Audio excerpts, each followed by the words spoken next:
"I'll be your legs," the Duke said when he met the young paralyzed woman who had been rejected. "Before we begin this beautiful period romance story, tell me in the comments where you're listening from. I love knowing where you're joining me from." The rain had stopped just before the guests arrived, leaving the Campbell estate wrapped in a pale highland mist that clung to the windows and softened the lines of the hills. Inside, the drawing room shone with polished wood, stiff smiles, and the clink of porcelain. Laughter rose and fell like a rehearsed chorus. The room fell a fraction quieter when Fiona MacLeod's chair crossed the threshold. Her maid, Elspeth, pushed slowly, careful not to bump the heavy wheels against the rugs. Fiona sat straight, gloved hands folded in her lap. The back of the chair framed her like a wooden throne that would not let its queen stand. Her aunt, Mrs.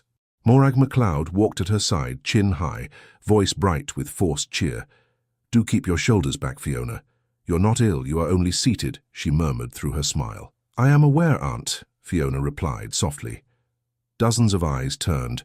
Some widened, some flicked away in embarrassment, and some stared with the cold curiosity people usually reserved for unusual paintings. At the far end of the room, Alistair MacRae, Duke of Strathmuir, paused in conversation with his host.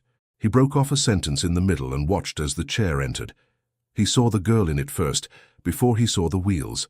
Dark hair pinned neatly, face pale but composed, gaze fixed somewhere above the heads of those who whispered. "The MacLeod girl," someone near him murmured. "Such a pity." Alistair did not answer. He watched her aunt steer the chair toward the circle where Mr. Abernethy stood, a widower with a heavy watch chain and a heavier sense of his own importance. "Mrs. Campbell," the hostess fluttered forward. "Mrs. MacLeod, how good of you to come. And Miss Fiona, you are looking quite well." "Thank you, ma'am," Fiona said. Her voice was calm, almost detached, as if she were watching herself from a distance. Morag gave a tight little laugh. "She insists on coming to these things. I tell her not to trouble herself, but she will." "I wish to see something other than the parlour walls," Fiona said. "I do not think that unreasonable." Her aunt's fingers twitched on the back of the chair, but she said nothing. Mrs. Campbell turned to Mr. Abernethy with a conspiratorial smile. "Mr. Abernethy, may I introduce Miss Fiona MacLeod, niece to Mr. Angus MacLeod of Glenmorvan, a most accomplished young lady." Mr. Abernethy bowed, but his gaze drifted not to Fiona's face, but to the wheels at her sides. "Miss MacLeod," he said, "I had no idea." "That I had come," Fiona supplied. "I am sorry to disappoint you, sir." A faint ripple of nervous laughter skirted the edges of the group. Alistair saw the colour rise in Fiona's cheeks, but her eyes remained clear. Her aunt rushed in. "Fiona is still recovering, you know. The accident was, well, you must have heard. But she plays the pianoforte beautifully and her French is quite adequate." "Quite adequate," Fiona echoed dryly under her breath. Mr. Abernethy shifted his weight, frowning. "I was not informed of the extent," he said. "I had been led to understand it a temporary condition." Fiona's fingers tightened on the armrests. She felt the air around them sharpen. Voices in other corners of the room softened as people sensed something uncomfortable unfolding. "My condition is not contagious, Mr. Abernethy," she said. "You may speak freely." His discomfort grew. No, of course not. "Only, well, a man in my position must consider—" He glanced at Mrs. Campbell for rescue. She fluttered again, helplessly. Morag spoke quickly. "Miss MacLeod's dowry is untouched, sir. Her father was most careful. And Fiona is a dutiful girl, perfectly able to manage a household with assistance." Mr. Abernethy's lips tightened. "A household, perhaps. But I require a wife who can stand beside me." The words dropped like a stone into a shallow pool. The ripples reached every corner. Fiona's heart seemed to stop for a beat. Then it continued, but each beat felt like a separate blow. She heard the soft exclamation of a lady somewhere behind her. She heard the rustle of skirts as someone took a small step away. "You require someone who will not wrinkle your carpets," Fiona said quietly. "I understand." Her voice did not shake, but Elspeth, behind her, gripped the handle of the chair with sudden anger. Morag flushed a dark, mottled red. "Mr. Abernethy," she began, "please, we can discuss—" He cut her off with an awkward bow, more to Mrs. Campbell than to anyone else. I fear there has been some misunderstanding, he said. I meant no disrespect, but the situation is not what I was led to expect. I must withdraw my intentions. I am sure Miss MacLeod will be comfortable in her family's care. He stepped back. The circle opened to let him out and then closed neatly behind him, like water swallowing a stone. For a moment no one spoke. Then conversation resumed in little bursts, too bright, as if nothing had happened. Morag's smile reappeared, brittle as cracked glass. "You must excuse us, Mrs. Campbell," she said. "Fiona is fatigued. These gatherings exhaust her." "I am not fatigued," Fiona murmured. Her aunt ignored her. Alistair MacRae had not moved. He watched the entire exchange from his place near the fireplace. The fire crackled beside him, warm and indifferent. Lord Campbell cleared his throat. "A regrettable display," he muttered to Alistair. "Women ought not be paraded in such a state. It places everyone in an awkward position." "In an awkward position," Alistair repeated. "Indeed." He set down his untouched glass. "What would you have had her do?" he asked. "Remain shut away so that no one need be reminded that life does not always arrange itself to please us." Lord Campbell stiffened. "I speak only of propriety, MacRae. The girl's aunt should have known better. She cannot expect—" "Well, you saw." "Yes," Alistair said. "I saw." Across the room, Morag turned Fiona's chair toward a window, as if removing her from the central display would erase what had just occurred. "Do not look so stiff," her aunt hissed under her breath. "You have embarrassed us enough for one evening." "By existing?" Fiona asked. "By forcing such a scene? Mr. Abernethy is a respectable gentleman. You might have tried to appear more grateful for being rejected." Fiona's voice sharpened. "Should I have thanked him for his honesty?" Morag's fingers dug into the wood of the chair. "You should have remained in the country, where people know how to be kind. In town, they speak plainly. That is all." "Kindness and plain cruelty are not the same thing," Fiona said. Her aunt gave a little sniff and pushed her toward the tall window. The mist outside blurred the view of the grounds. The reflection in the glass showed Fiona's pale face and the shadow of the chair behind her. "You will sit here," Morag said, "and you will not draw attention to yourself again tonight. Do you understand?" Fiona stared at the glass. "Yes, Aunt," she said. Morag stepped away, already searching for another conversation, another opportunity to smooth what could not be smoothed. The space around Fiona quietly emptied. People drifted elsewhere, drawn to safer topics, lighter company. A couple walked near, glanced at her, then chose a different route to the punch bowl. Elspeth shifted behind the chair. "Miss Fiona, would you like to—" "You may go," Fiona said gently. "You have been on your feet all day." "I do not like to leave you alone, miss." "I am always alone," Fiona answered, "whether or not anyone stands behind me." Elspeth hesitated, then gave in. "I shall fetch you some lemonade," she said. "You have had nothing since we arrived." "That would be pleasant," Fiona replied. As the maid moved away, Fiona watched the room through the reflection. She could see faces half-turned, expressions blurred by the glass. The laughter sounded distant, like something happening in another world. "You handled yourself with great dignity, Miss MacLeod." The voice came from her left. It was not loud, but it carried, steady and clear. She turned. The man from the fireplace approached, tall, broad-shouldered, with dark hair and the composed bearing of someone accustomed to the weight of attention. She knew his face from reputation, if not from acquaintance. "Your Grace," she murmured. He bowed slightly. "Alistair MacRae," he said. "I hope you will forgive my intrusion. I did not like the thought of you being left here as if you had somehow offended the room." "I offend people simply by sitting," she replied lightly. "It saves time. They need not trouble themselves to know me before they disapprove." A flicker of anger passed through his eyes. "You have done nothing to warrant their disapproval," he said. "You sat, you spoke with courtesy, and a man of lesser courage betrayed his own lack of character. That is what occurred." She studied him. "Most people would say only that it was unfortunate," she said. "You use different words." "Words matter," he said. "They shape what we believe about one another." "And what do you believe about me, Your Grace? You do not know me at all. I know that you held your head higher than any person in this room when you had every excuse to bow it." Her throat closed for a moment. She glanced away, back at the misted glass. "You saw too much," she murmured. "Too much of what?" he asked. Of my humiliation, she said, of my aunt's desperation, of a man's revulsion. It would have been kinder if you had turned away, as the others did. I disagree, he said calmly. Turning away is what brought us to this moment. People have been turning away from you for some time, I suspect. She looked back at him sharply. You speak very freely for a man I have never met. I speak as a man who has watched enough injustice dressed as propriety, he replied. Forgive me if I do not find it charming. She blinked at the bluntness of his tone, unexpected from a duke in a crowded drawing room. Your Grace, she said, if you remain here much longer, people will begin to talk. They already talk, he said. They always will. We cannot stop their tongues. We can, however, choose whether we let them decide where we stand. He glanced briefly at the chair. Or sit, he added, with no hint of mockery. Fiona's lips curved despite herself. You should go, she said softly. Your kindness will cost you nothing but my aunt's suspicion. My condition may cost you more than that if you stay too near it. Alistair stepped closer until he stood just in front of her, blocking some of the room from view. Then, to the amazement of those closest, he lowered himself to one knee so that his eyes were level with hers.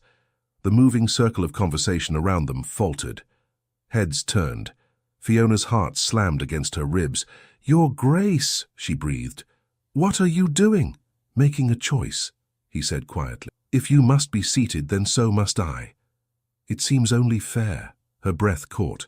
You are making a spectacle, she whispered. Good, he answered. Perhaps the right people will feel the sting of it. His voice softened. You said I have seen too much of your humiliation, he went on. Allow me now to be witness to your strength, she swallowed. What do you want from me? She asked. His gaze did not waver.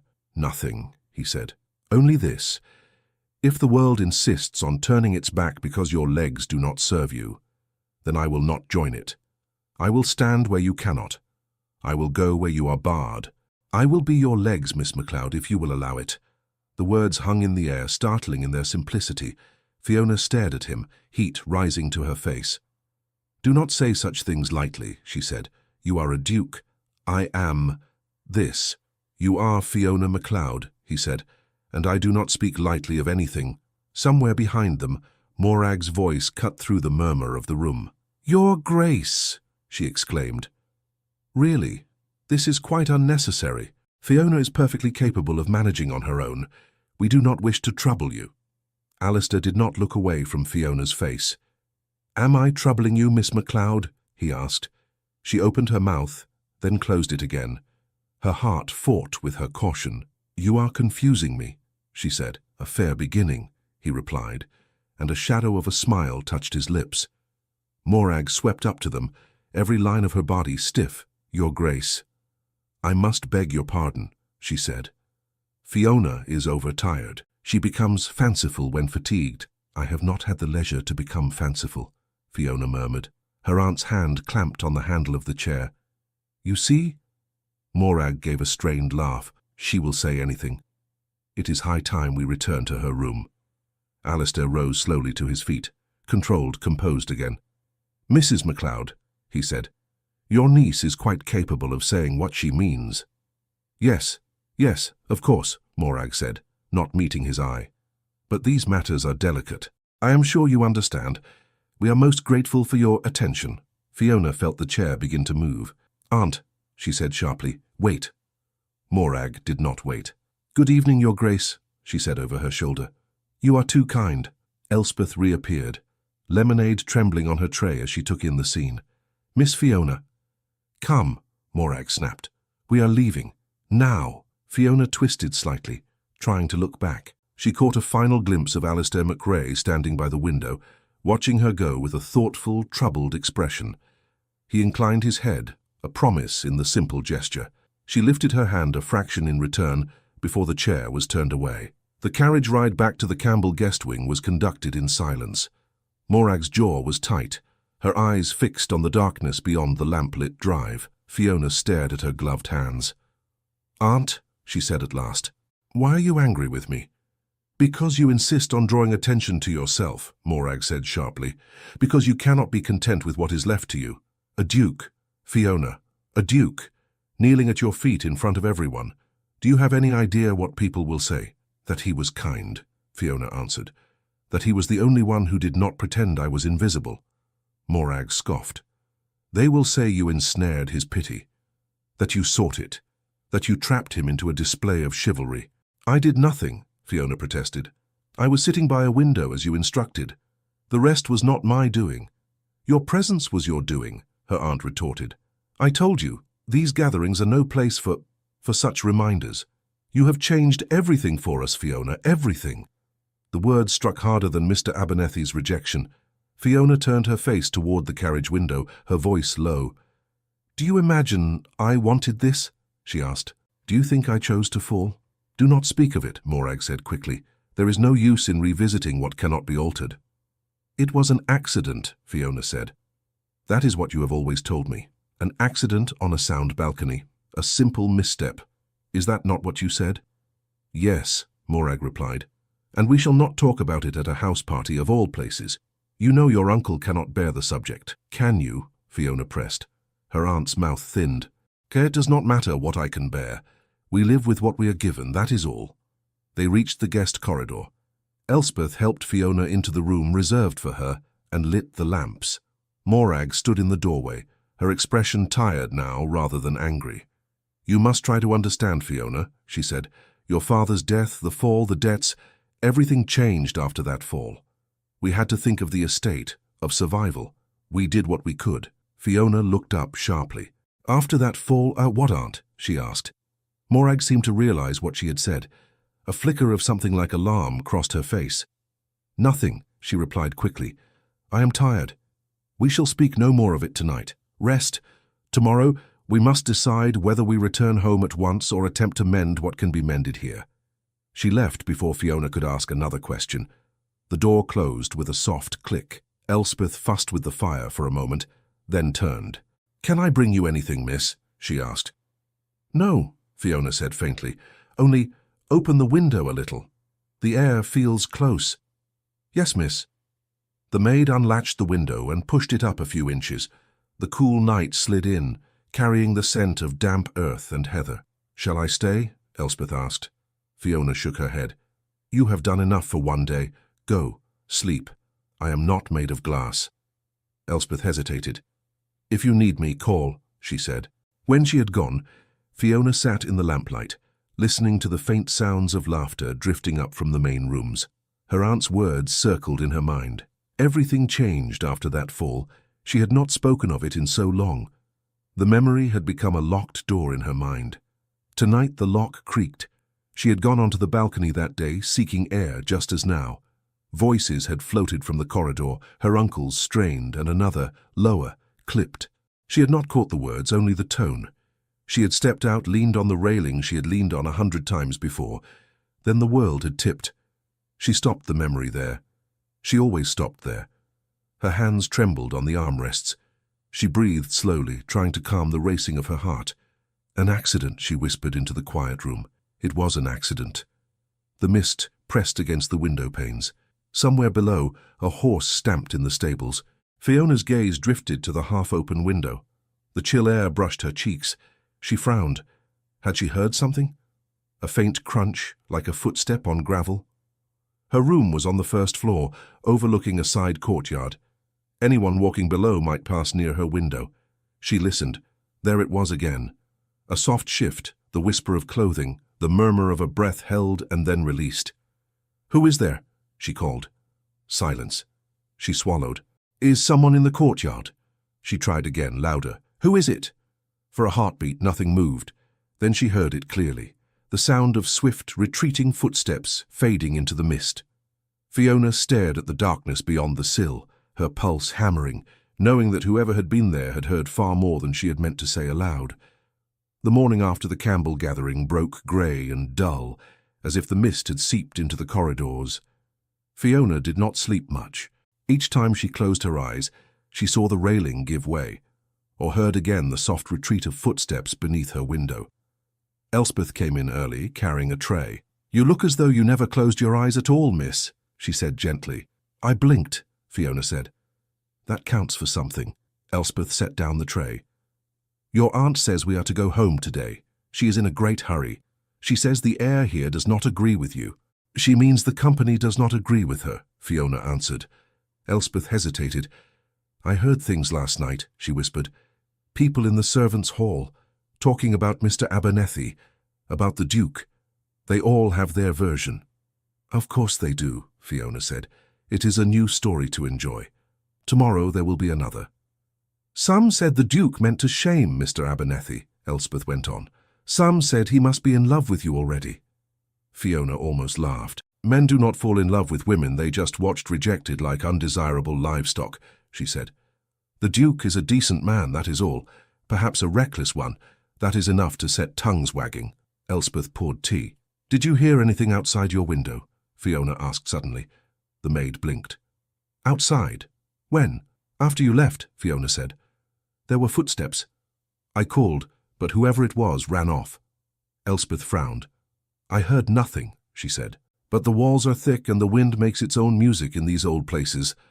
Perhaps it was only the wind, Fiona said. She did not believe it. Morag arrived before the tray was finished. Drink quickly, her aunt said. We leave within the hour. I have sent for the carriage. So soon? Fiona asked. Morag's mouth tightened. I do not intend to linger in a house where my niece is made into a spectacle and my family into a subject for gossip, she said. And we shall be more comfortable at Glenmorven. Comfortable, Fiona repeated. Yes. Her aunt glanced at her sharply. You will not sulk, Fiona. It is ungrateful. Your uncle has enough burdens without your glum face adding to them. I shall be all smiles, Fiona said. No one will suspect I have thoughts of my own. Morag gave a short sigh and turned away. See that she is ready, Elspeth, she said, and do not let her dwell on nonsense. As they travelled home, the hills rolled past in muted greens and browns. The road jolted beneath the carriage wheels, and every bump sent a small shock through Fiona's body. She watched the landscape through the window, letting the rhythm soothe her. Do you suppose Mr. Abernethy will ever recover from the horror of discovering my existence? She asked after a time. Morag shifted on the seat. You must not speak so, she said. He is a respectable man. He was taken by surprise, that is all. He was taken by disgust, Fiona replied. Let us not pretend otherwise. You would do well not to mock the few gentlemen who still consider our family worth visiting, Morag snapped. Your father left debts. The estate is not what it was. These alliances matter. Do I matter? Fiona asked quietly. Her aunt closed her eyes briefly. You matter in ways that do not make this easier, she said. I am doing my best, Fiona. You think me hard, but you do not understand the position we are in. Then explain it, Fiona said. Morag looked out the opposite window. There is nothing to explain, she answered. We must be practical. That is all. You will see when you are older. I am 23, Fiona said. I do not think additional years will make my legs grow back. Morag said nothing after that. When they arrived at Glenmorven, Fiona felt a familiar mix of relief and confinement. The stone house rose out of the moorland like something grown from the earth, solid and grey. The sight of it had once meant home. Now it meant limits. Her Uncle Angus stood at the door, shoulders slightly stooped, hair thinner than she remembered before her fall. He smiled when he saw her, but the smile did not quite reach his eyes.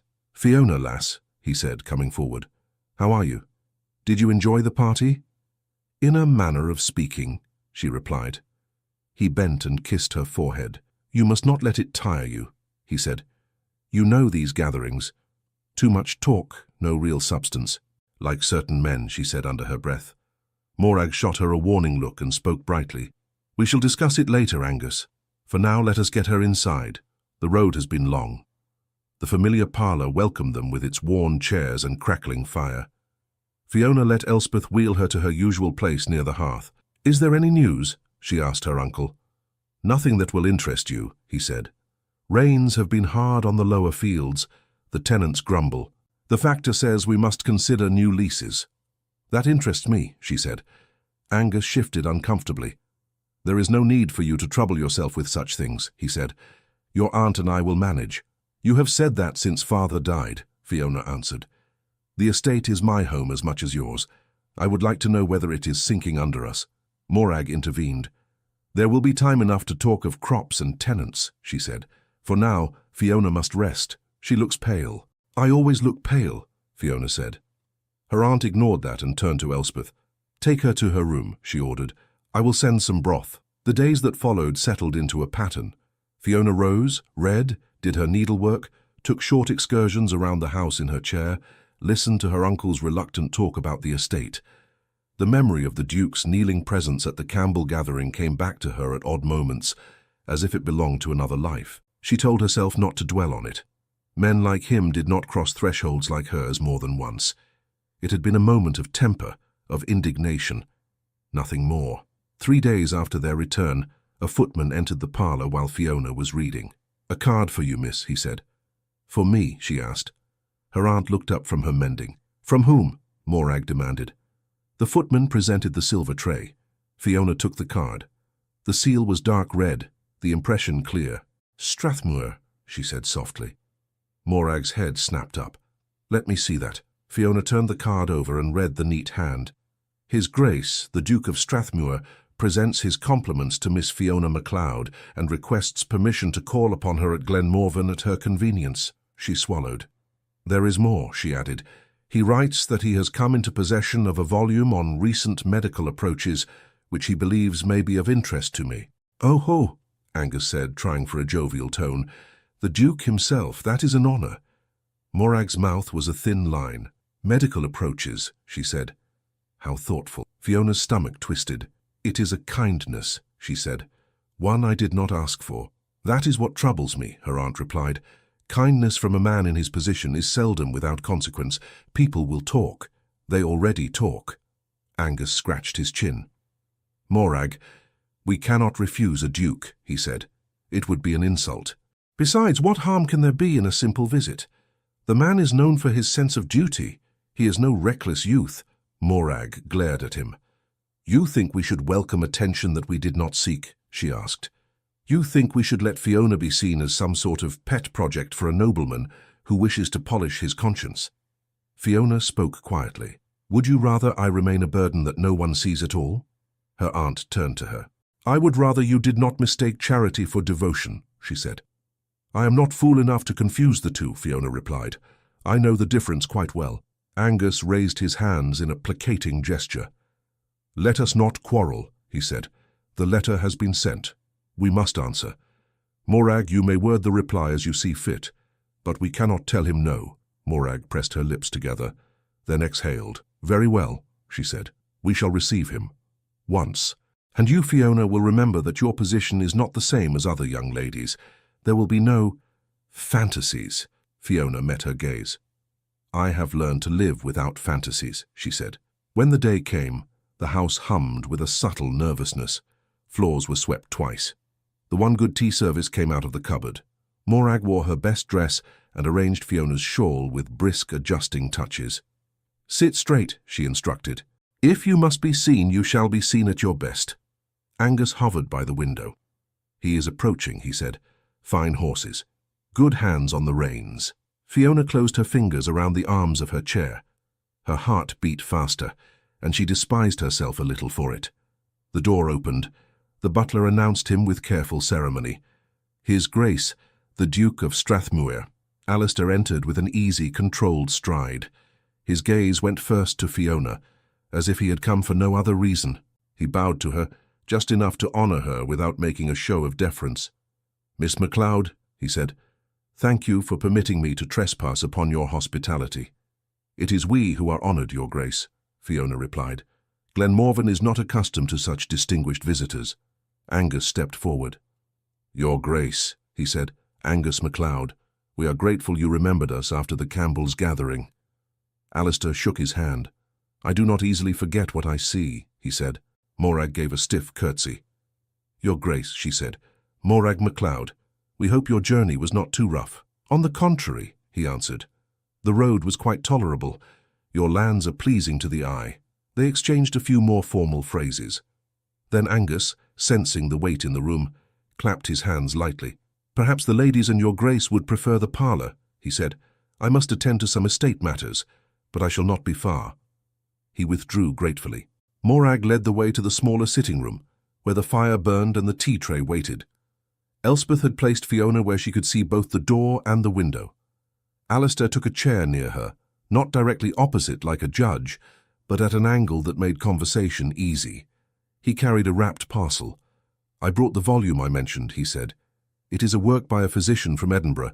He has rather novel views on the treatment of those with spinal injuries." Fiona accepted the parcel. "Thank you," she said. "I do not promise to agree with his views, but I shall read them." "I would be disappointed if you agreed with anything without question," he replied. Morag poured tea with sharp precision. "Such books can fill a person's head with false hopes," she said. "We have tried all that can be tried. The doctors were quite clear."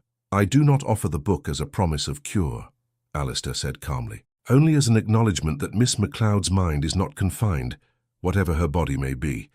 She may wish to know what is being discussed in certain circles." Fiona watched her aunt's expression. Morag bristled at the suggestion that anyone but herself knew what Fiona should or should not read. But she said only, "I am sure Fiona will exercise discretion." They spoke then of less charged matters. Alistair asked Fiona about the hills around Glenmorven, about her father's love for the land, about the tenants. "I used to ride as a girl," she said. "I could name every stream and stone. Now I see them from windows." "And yet you still care what happens on those paths," he said. "Of course," she replied. "My chair does not remove my obligation." He smiled slightly. "Obligation is a word most people avoid," he said. "You use it easily. Perhaps too easily," she said. "My aunt would say I use it without understanding the practical limits of my situation." Morag set down her cup with a small clink. "Your Grace, you must not let Fiona's talk mislead you," she said. "She has always been inclined to imagine she can carry the world on her shoulders. It is not healthy. We have tried to protect her from disappointment." "I am sitting in disappointment already," Fiona said. "There is little more damage to be done." Alistair glanced at Morag. "With respect, Mrs. MacLeod," he said, "I doubt Miss MacLeod can be harmed by knowing that her thoughts are valued." Morag's lips thinned. "Thoughts are one matter," she said. "Marriage and society are another. I am sure you understand the delicacy." Alistair's expression did not change. "I have not come to speak of marriage," he said. "I came to speak with Miss MacLeod as she is. That seems delicate enough to me." The air tightened. Fiona felt heat rise to her face. "Perhaps we should talk of your charitable work, Your Grace," she said, seeking safer ground. "I have heard whispers of a fund you intend to establish." He inclined his head. "I hope to create a foundation for those with physical limitations," he said. "Work, education, companionship. It is still in the planning stages. That is another reason I wish to speak with you. Your experience gives you a perspective I lack." "Most people prefer not to be reminded of experiences like mine," Fiona said. "Most people are fools," he replied. Morag made a small, shocked sound. "Your Grace," she said, "such language." "Forgive me," he said. "I have spent too much time with polite men who do nothing. It affects my manners." Fiona laughed, a quick, surprised sound. It broke some of the tension. They spoke then of practical ideas. Fiona suggested that the fund provide not only charity, but tasks, ways for people to feel necessary. "Idleness is its own prison," she said. "I know that too well. Then you must help me shape this," he said. "Your views will make it stronger." Her aunt listened, silent but taut. Each time Fiona grew animated, Morag's eyes narrowed. Each mention of purpose or work seemed to prick at her. At last, Alistair rose. "I have taken too much of your afternoon," he said. "I am grateful for your time." Fiona's chest tightened. She wished, absurdly, to ask him to stay. "You are welcome at Glenmorven," she said instead. "It has been different, speaking with you." "Different in a manner you can bear, I hope," he replied. "In a manner that makes the walls feel a little farther away," she said. He held her gaze for a moment. "Then I shall count this visit a success," he said. Morag escorted him to the door with the proper courtesies. Fiona sat where she was, listening to the murmur in the hall, the closing of heavy wood. Her hands lay in her lap, still wrapped around the parcel. Elspeth slipped in. "Has he gone, miss?" she asked. "Yes," Fiona said. "The house feels smaller already." Elspeth smiled. "He was not like the others," she said. "He spoke to you, not around you." "Yes," Fiona agreed. "That is what bothers my aunt." Elspeth nodded to the parcel. "Will you open the book?" she asked. "In a moment," Fiona said. I want to sit with the idea that something new might be in my hands before I tear it away. When she was alone, she carefully unwrapped the paper. The volume was thick, bound in worn leather. The title was sober and long. She opened it, inhaling the dry scent of pages. A folded slip of paper fell into her lap. She frowned and picked it up. The hand was the same as on the card. Miss MacLeod. There are questions no one encourages you to ask. If ever you find you have such questions and no ear to hear them, know that I am not easily frightened by the truth. A. McRae. Fiona read the lines twice. Her throat ached. No one encourages me to ask them because they fear the answers, she said softly. She folded the note and slid it between the front pages again, as if the book itself had spoken to her. That evening, at supper, her uncle seemed more distracted than usual. He spilled a little stew on the tablecloth and wiped it up hastily. "Did you find the Duke agreeable, Angus?" Morag asked. "Oh, yes," he said. Steady head on his shoulders. Not given to frivolity. "I should hope not," Morag replied. "Fiona will not see him again. One visit is enough to satisfy courtesy." Fiona set down her spoon. "Why should I not see him again?" she asked. "Because it is not appropriate," Morag said. "Because people will say he is toying with you. Because you will begin to expect more than is offered." "I expect nothing," Fiona answered. "I am simply grateful to be spoken to as if my thoughts matter." Angus glanced between them. "Let us see what happens," he said weakly. "No need to decide anything now." Morag sniffed. "Decisions have already been made," she said. "I simply do not like to hear them." Fiona did not press further. She knew when her aunt's mind had been nailed shut. Later, in her room, she took out the note again and traced the letters with her finger, not easily frightened by the truth. She thought of her aunt's slip at Campbell's. Everything changed after that fall. The questions rose like smoke, thick and unwelcome. Who had been on the balcony before her? Who had ordered the repair? Why had the railing failed that day and no other? Her hands shook. She closed the book. "If I begin to pull at these threads, the whole cloth may tear," she whispered. Down the road at Strathmoor, Alistair sat in his study, the fire casting steady light over shelves of books and stacks of papers. His steward, Mr. Lennox, stood opposite him, hat in hand. "You have known the MacLeod estate for years," Alistair said. "Your father before you knew it as well." "Yes, Your Grace," Lennox replied. "Our families have always had dealings." "I wish to ask you about the accident Miss MacLeod suffered," Alistair went on. "Anything you recall? Rumours, details? I do not plan to spread tales. I only seek clarity." Lennox's brows knit. "There was much talk at the time," he said slowly. "Some said it was the will of Providence. Others thought it strange." "In what way?" Alistair asked. "The balcony had just been repaired," Lennox said. "Week or two before. Mr. Angus had been fretting about the cost. The man who did the work was not local. Came recommended by kin, if I remember. A cousin." "A cousin," Alistair repeated. "Do you recall his name?" "Douglas MacLeod," Lennox said. "Younger son of a distant branch. Always wanted a greater share than he had. Spoke smooth, made himself useful." "What became of the craftsman?" Alistair asked. "Gone," Lennox said. "Left the area soon after the accident. No one saw him again. Some said he had another job in the south. Others said he took his pay and disappeared." Alistair's jaw tightened. "Did no one question this?" he asked. "Questioned it, yes," Lennox said. "But to what end? The family was in shock. The girl was altered. Mr. Angus is a gentle soul, not one for confrontation. And Mrs. Morag, well, she likes quiet. No scandal. She made it clear they would not pursue it. People see what they are allowed to see, Your Grace." Alistair leaned back, fingers steepled. "And this cousin Douglas," he said, "does he still have dealings with Glenmorvan?" Lennox hesitated. "There were whispers," he said, "that he hoped to take more control, that he might be next in line if Miss Fiona were deemed unfit to manage anything. I have not heard his name much of late, but that may mean nothing." "Find out," Alistair said quietly. Discreetly. "I do not wish to harm Miss MacLeod further, but I will not close my eyes if something foul has been done." Lennox bowed his head. "As you wish, Your Grace," he said. When he left, Alistair stood at the window and looked out over his own lands. His thoughts were not on Strathmuir, but on a stone balcony at Glenmorven, and a girl who had been told to accept silence. At the very least, he said to the empty room, she deserves to know what threads are wrapped around her. Back at Glenmorven, the following afternoon was calm. Fiona sat in the small front sitting room with her book open, though she was not truly reading. Her uncle was in his study. Morag had gone to the kitchen to instruct the cook.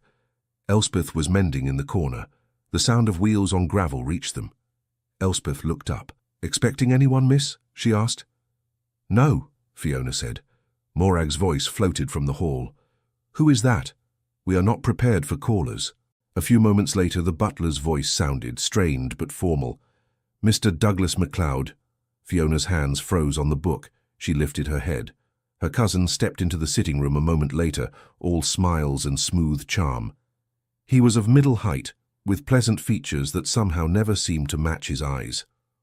"Cousin Fiona," he exclaimed. "How long it has been! I could not stay away once I heard you were returned from your travels." "We were 3 days at the Campbells," Fiona said. "That hardly counts as travelling." Morag hurried in behind him, flustered. "Douglas, what a surprise," she said. "We had no word you were coming." "Yes, I know, and I beg your pardon," he said. "I was in the area on business and thought, why not pay a visit to my dear family? I brought sweets from Edinburgh, Fiona, and a book of readings to comfort the soul." He set the small packages on the table with a flourish. Fiona looked at him, her gaze cool, and felt the slip of paper from the Duke pressing faintly against her palm, where it lay hidden in the book.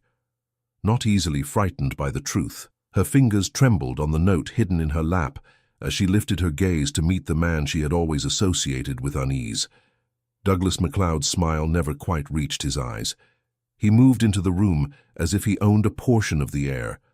"Fiona," he said again, coming closer, "look at you, still as pretty as ever. The chair does not change that." "The chair changes some things," she replied, "but not my eyes, I suppose." He laughed. "Ah, that sharp tongue. I always liked that about you." "May I?" Without waiting, he leaned down and kissed the air near her cheek. More gesture than warmth. She smelled something sharp on his coat, like expensive cologne struggling against old tobacco. Morag fluttered. "Douglas, you should have written," she said. "We would have prepared a better meal. Angus is in his study. He will be delighted." "I shall go to him soon," Douglas said, "but first I must pay my respects to our dear invalid." Fiona's fingers tightened on the arms of the chair. "I did not intend to become the family entertainment," she said. "Entertainment?" He put a hand to his chest in mock offense. "Never. You are our jewel, our seated jewel." Elspeth's needle snapped in her fingers. She bent her head quickly to hide her expression. Morag clucked. "You see how she makes light of everything, Douglas. We try to keep her spirits up, but she insists on turning everything into jest. It is most improper." Fiona met her cousin's gaze. "I prefer jest to pity," she said. Douglas smiled again, but his eyes cooled. "Of course," he said smoothly. "No one pities you. You are so very brave. Are you not, cousin, facing your situation without complaint?" "I complain frequently," she answered. "You have simply not been here to hear it." Angus arrived then, pulled from his papers. "Douglas," he said, forcing a hearty tone, "I did not expect you." "I thought I would surprise you," Douglas said. "Families ought to see one another more, especially in challenging times." His glance flicked to Fiona's chair with calculated sympathy. Angus shifted. "We manage," he said. "It has not been easy, but we manage." "And you shall manage even better," Douglas replied. "With counsel, with help. You know I have always offered my services." Morag's eyes gleamed for a second before she masked it. "We are grateful, of course," she said. Fiona watched them, a sense of being the only sober person at a table where the wine had gone to everyone else's head. Douglas turned back to her. "Have you been outdoors today, cousin?" he asked. "The air is fine. It would do you good." "I am well enough where I am," she said. "Nonsense," he replied. "A little sun, a little breeze." "I insist. Aunt, may I take her into the garden? Unless you object, of course." Morag hesitated only a heartbeat. "Fresh air will do her no harm," she said. "Elspeth, fetch her shawl." Elspeth looked at Fiona, silently asking. Fiona nodded. "Very well," she said. If you are determined to push me about, I shall at least enjoy the view. Douglas laughed. That is the spirit, he said. Elspeth draped the shawl over Fiona's shoulders and murmured in her ear. I'll be near, miss, she whispered. If you need anything. They went out into the small garden behind the house. The path was gravel and earth worn by years of footsteps. Douglas took hold of the chair handles with easy familiarity. There we are, he said, pushing her forward. Not so bad, is it? The ground is uneven, she observed. Take care. If you tip me into a hedge, my aunt will never forgive you. I would sooner throw myself into the hedge, he said lightly. Do you doubt me? Yes, she said. He chuckled. Ah, Fiona, you do keep one honest. They moved along the narrow path. The sky was low, the air damp, but the breeze felt good on her face. For a moment she closed her eyes and imagined she walked beside him instead of being pushed. You remember running here as a child? Douglas asked. You were always faster than the rest, climbing where you should not, leaping before you looked. Yes, she said, I remember. You gave your poor father such fright, he went on. And your uncle too. Always so fearless. It is strange to see you so still. Strange for you, perhaps, she said. For me it has been some time.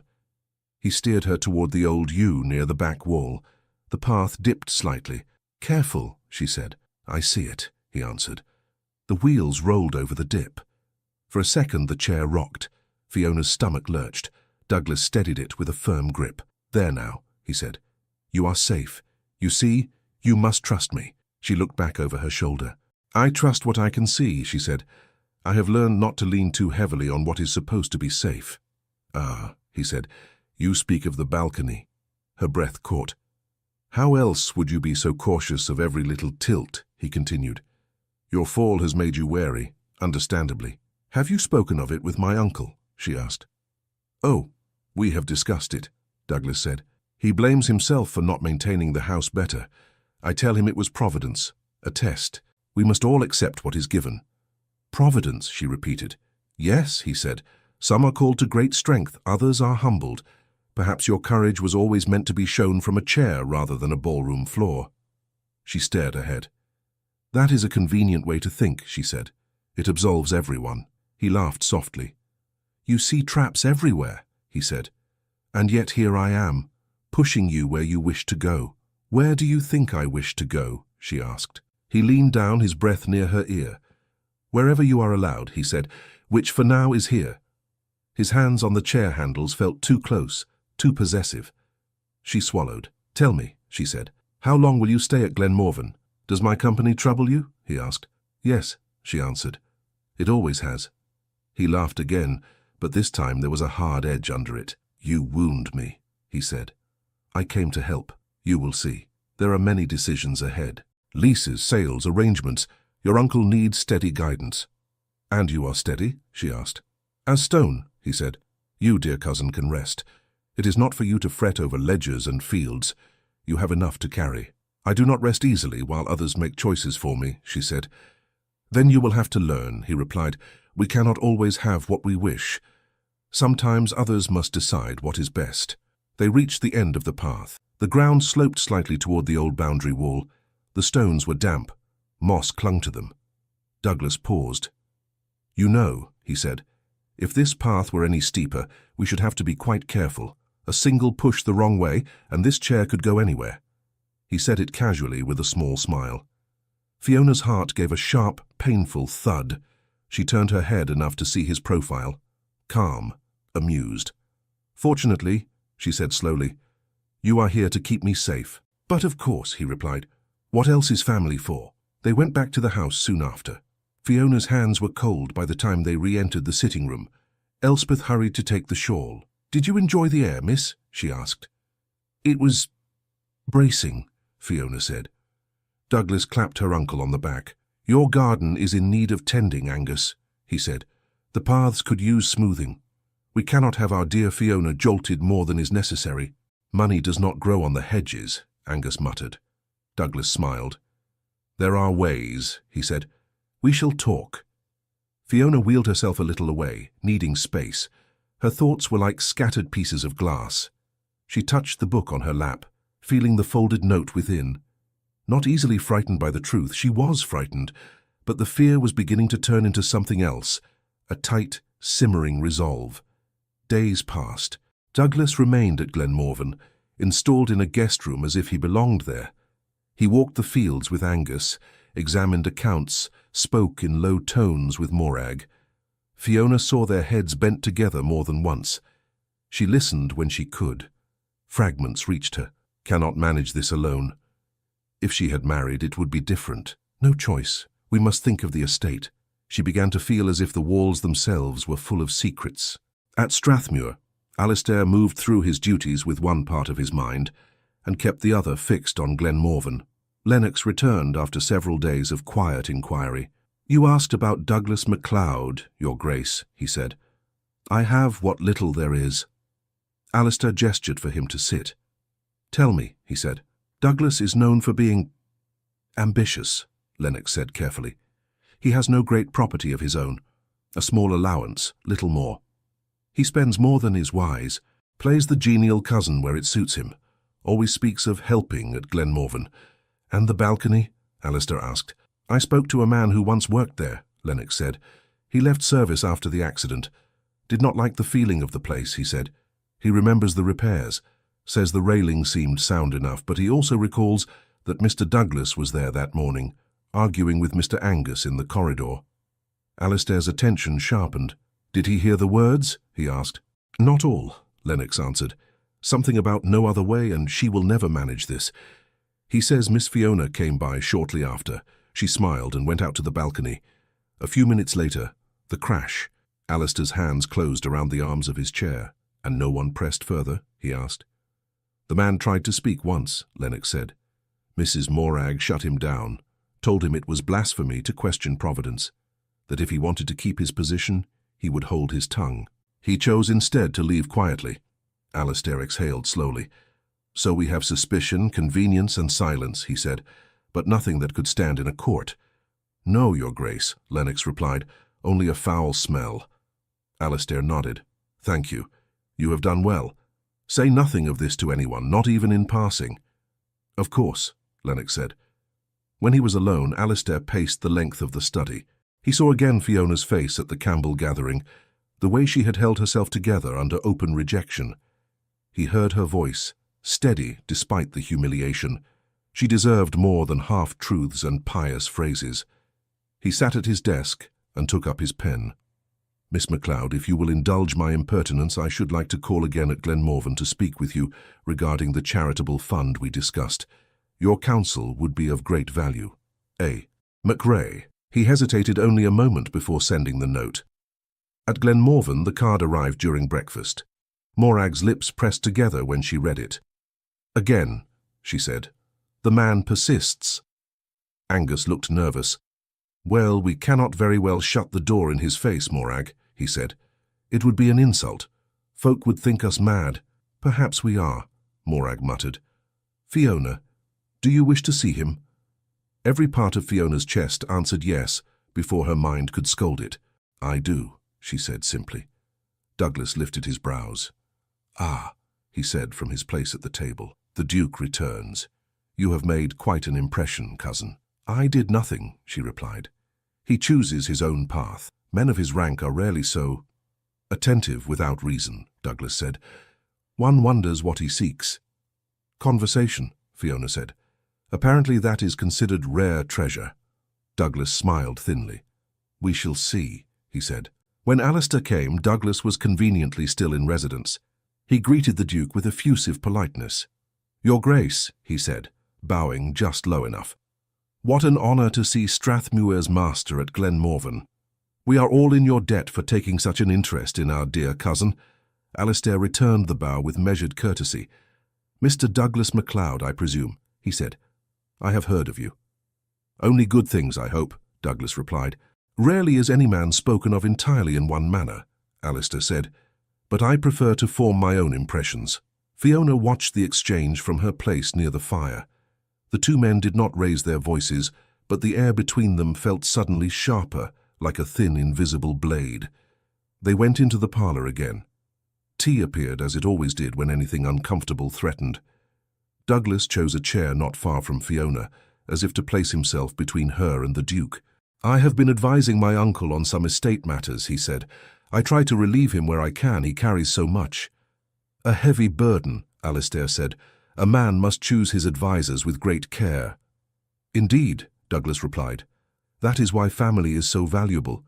We know each other's hearts. And each other's weaknesses, Alistair said mildly. Douglas's smile flickered. Your Grace, Morag interjected. You mentioned a fund, did you not? Fiona has spoken of it. Yes, Alistair said.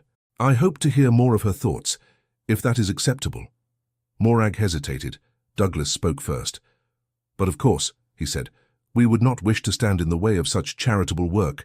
I shall leave you to instruct our noble friend, cousin. I must see to a matter in the stables. He rose. As he passed behind Fiona's chair, his hand brushed the back lightly. Do not overexert yourself, he murmured. We would not want you distressed. I endure far more distress over what is not said than over conversation, she replied. He smiled and left. Morag lingered, but Angus called for her from the hall about some domestic issue. With visible reluctance, she went. For a few moments, Fiona and Alistair were alone by the fire. He spoke first.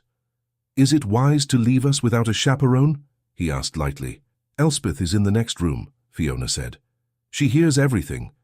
You are quite safe from scandal. He smiled briefly, then his expression sobered.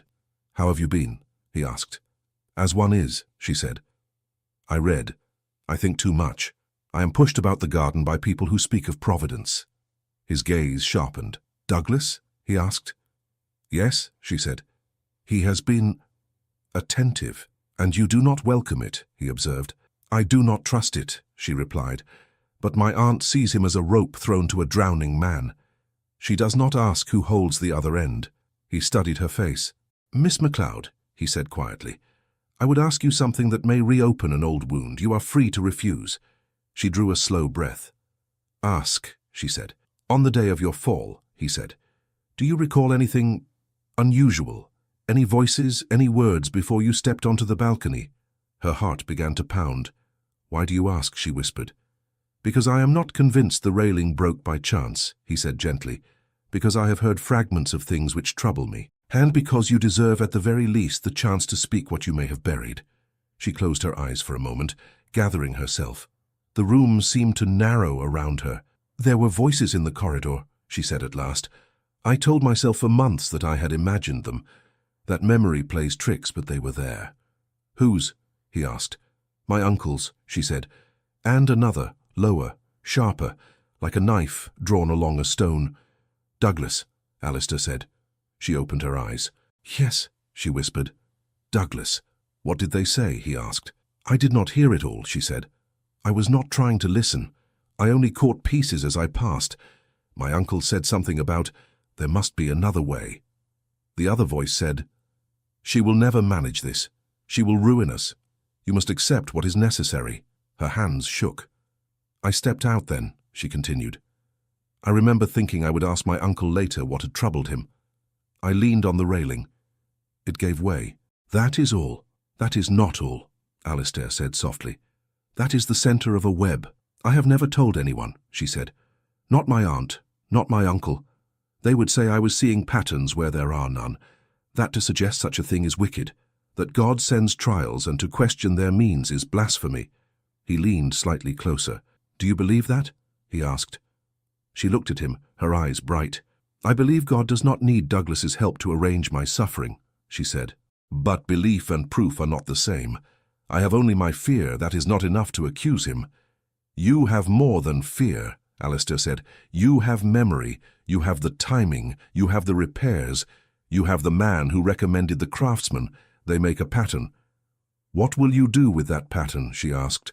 Hold it, he said. Test it. Seek more threads. I will not rush into shouting accusations in drawing rooms.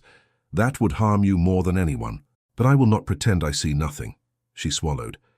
If you dig into this, she said, you may find things that stain us all. My uncle is weak, but he is not cruel. My aunt is harsh, but she believes she is protecting us. If Douglas did something, they may have looked away. On purpose, how will I live with that? You already live with something you cannot bear, he said. You live with not knowing. Tears pricked her eyes. She blinked them back. I am frightened, she said. Not of Douglas. Of what truth might require of me. If I know, I cannot go on as if I do not. I understand, he said quietly. Fear does not make you weak. It makes you honest. She gave a short, humorless laugh. You sound very sure, she said, as if you are not frightened at all. I am not immune to fear, he said. I fear failing those who depend on me. I fear losing what little honor my name still holds. But there are some things I fear more. What could be worse than losing honor, she asked. Deserving to lose it, he replied. Their eyes met and held. Why are you doing this? She whispered. You could look away. You owe me nothing. He hesitated only a second, because from the moment I saw you in that room at the Campbells, I knew that if I turned my back I would not be the man I claimed to be, he said. Because your courage shames my comfort, and because I find that I care what happens to you more than is convenient. Her breath caught. You must not say such things, she said. My aunt would faint on the spot. I did not say them to your aunt, he answered. Footsteps approached in the hall. Angus's voice, then Douglas's, low and indistinct. Alistair straightened. I will proceed carefully, he said. No rash gestures, no public scenes, only quiet questions. If at any point you wish me to stop, tell me. What if I wish you to stop because I am afraid, not because it is wrong, she asked. Then I will ask you to sit with that fear a little longer, he said gently, and decide which frightens you more, the truth or the lie. Douglas entered a moment later, polite smile restored.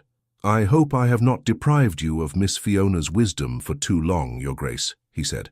The horses required attention. Horses are important, Alistair said. Some burdens are better carried by 4 legs than 2. Douglas chuckled. Indeed, he said, and some burdens are not meant to be carried at all. We must learn to set them down. His eyes flicked briefly between them, measuring. Alistair rose. I should take my leave, he said. I have imposed enough. Not at all, Douglas said. You are always welcome here. Family appreciates friends of status. Fiona looked up at Alistair. Thank you for coming, she said. I appreciate that you listen. It is I who am indebted, he said.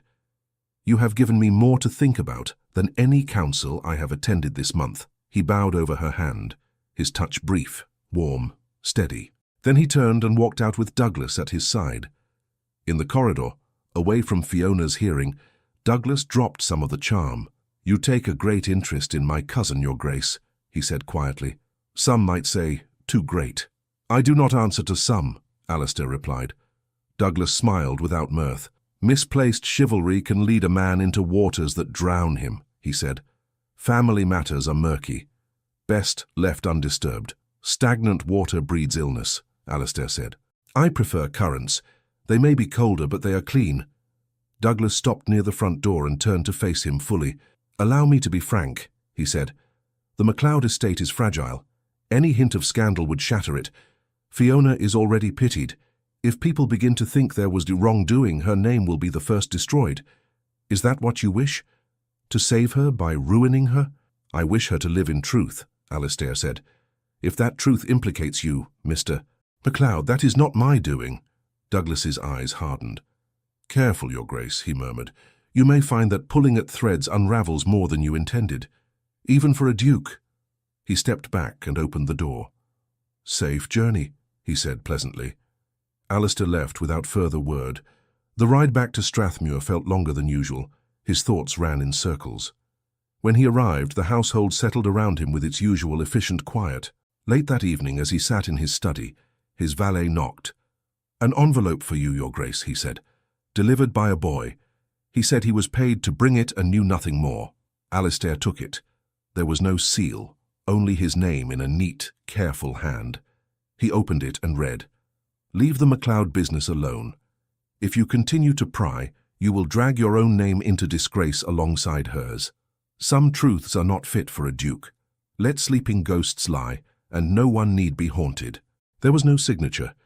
He read the lines twice, then looked at the ink, the pressure of the strokes. Calm, controlled, educated.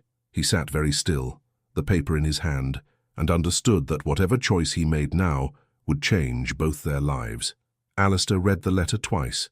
The words did not change. Leave the MacLeod business alone. If you continue to pry, you will drag your own name into disgrace alongside hers.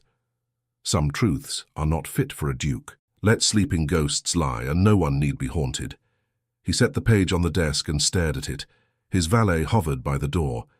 "Is anything amiss, Your Grace?" he asked. "Someone thinks I am easily frightened," Alistair said. "That is all. Shall I burn it?" the man ventured.